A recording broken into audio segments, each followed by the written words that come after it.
welcome to another edition of the Plus One segment. I know normally Joey from the Items usually here with me, but he had an emergency he had to deal with today, so he couldn't be here. So it's just me and Coach Jim Rabbitt of Kipp Academy today. Coach, what's going on? How are you? What's up? Happy to be here, man. It's been a minute, so it was good to catch up with you. Yes, sir. You guys are coming off a tough win over a Greater Lowell. I know the injury bug has hit your team, but your guys that's been filling in roles have been, stepped up in a big way to pull out that win. Just how proud of your guys for just the resilience they've shown these last couple of weeks with despite all the injuries that you guys have been facing. Yeah, this is like the first time in Kipp history we've been struck with the injury bug this severely this early on. In the middle of the Salem game, week 1, 5 starters go down, including our quarterback, and it was certainly a couple of weeks of adjustment. Going into St. Mary's was tough enough with a full complement, so you can imagine how that was being a quarterback and 5 guys down. But it took a couple of weeks for us to get the next man up mentality. It took another loss to Manchester, but the guys who filled in a lot of those 2 weeks came to play against Greater Lowell. That's a tough team. It's a CAC large school team. They beat us last year when we were healthy. So going up against them with the bunch of guys who are 2 or 3 weeks into their varsity careers and playing tough the entire game against them. I was really proud of our guys who stepped up in different roles, and there are many of them who were stepping up into different roles or first-time roles, and just a big win for our program to finally get off the snide and get in the win column, which is important for our playoff hopes also. Yeah, definitely. And starting off 0-3, that's not the ideal start. I know you were imagining for your team before the season started, but it seemed like there was just some stuff that just didn't go your way the first 3 games, even when you had chances to win games. But what was kind of some of the adjustments that you were able to make to coming into that game, just to alleviate some of those things that hindered you guys from pulling out the victories in the first couple games? Yeah, I think the big thing was we were just making too many mistakes, a lot of self-inflicted injuries for us, so to speak, not to be literal on that one too, but, we don't do ourselves favors when we miss assignments, right? Or we're not in the right place, or we're misaligned. And I think we had a lot of that, and that's on coaching too. Like we had to hold the coaches accountable to making sure our guys were in the right spots, doing the right thing, and understanding the what and the why behind it. Now, I don't think we were all the way there at the beginning of the year, even healthy. So we really honed in on technique and fundamentals and making sure we understood what we were doing and why we were doing it. And with that came some toughness because we could build the mental toughness aspect. The physical toughness got there, and you need to be physically tough to beat Greater Lowell.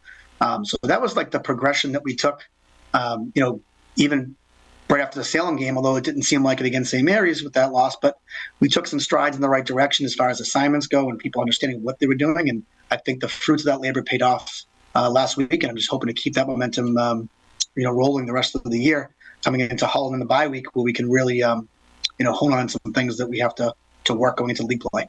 I think that's just kind of some of the guys. This is the time there where they're really getting a lot of time on varsity instead of just being getting on the field here and there. In previous years, now they're on the field a whole lot more, and they were adjusting to that and the responsibilities and that you have placed on them, and they just was trying to adjust to that aspect.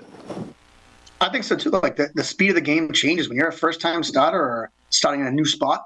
The game is fast, and we're playing, like I said, after that Salem game when we were down a bunch of guys. St. Mary's is fast. They're big. They're fast. They're strong. They're well coached. So that speed's tough to adjust to in the game. We can't replicate that at practice as much as we want to try to.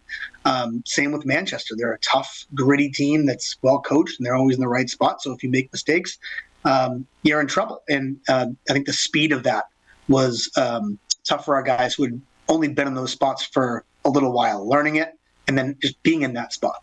And I think that time, like I said, paid off in that Greater Lowell game where we sort of started to get it, and we were getting to places faster. You could see it on film.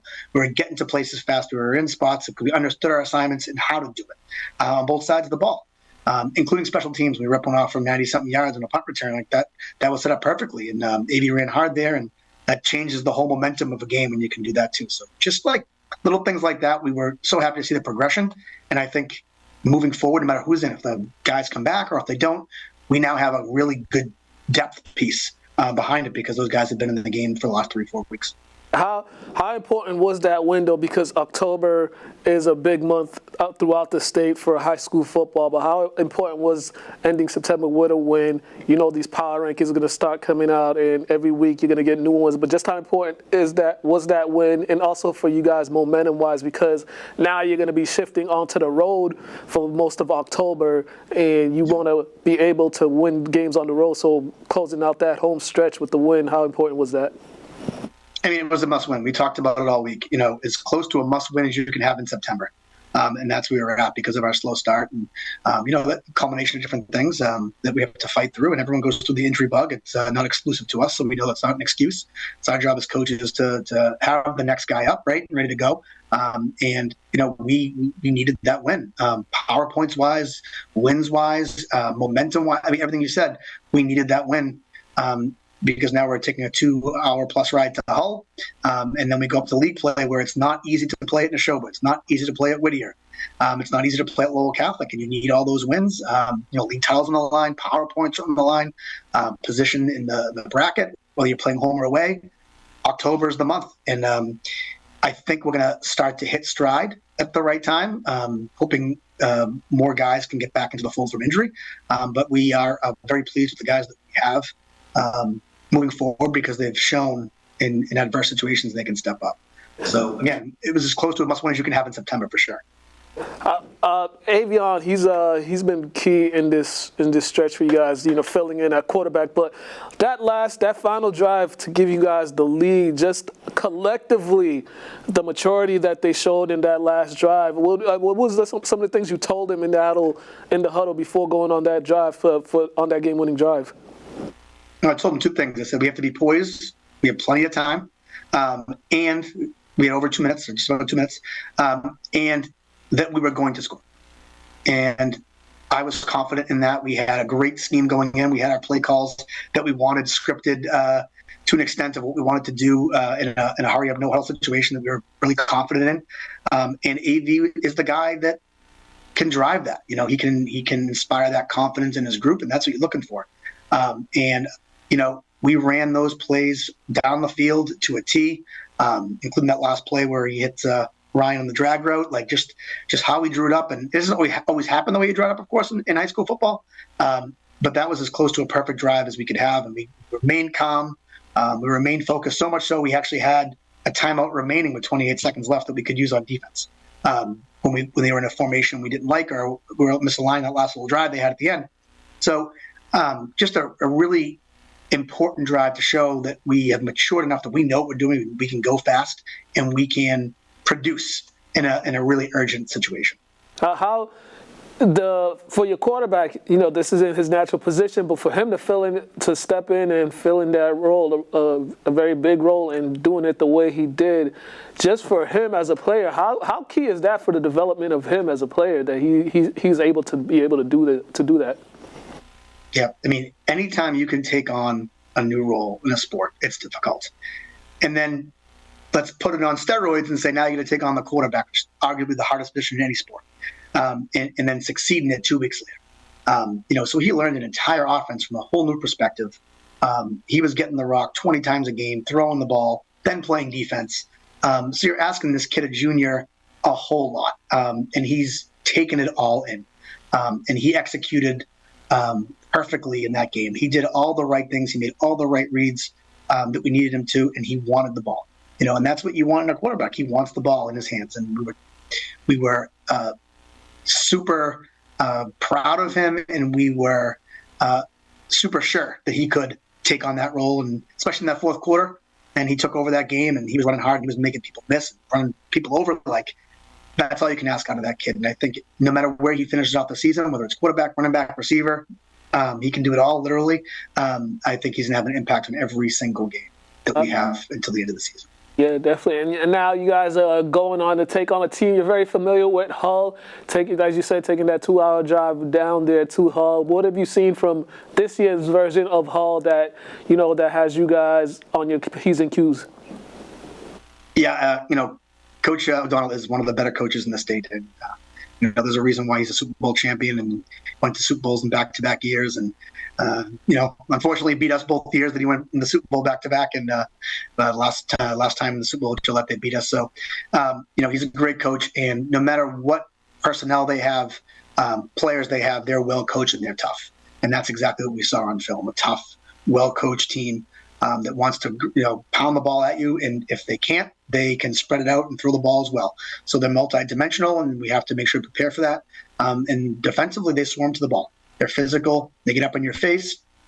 So we have to make sure we're executing, keeping our eyes up, and moving people with our line. Our line is really coming to their own. One piece of the puzzle I didn't really shut out, especially in that Greater Lowell game, was our offensive line and defensive line.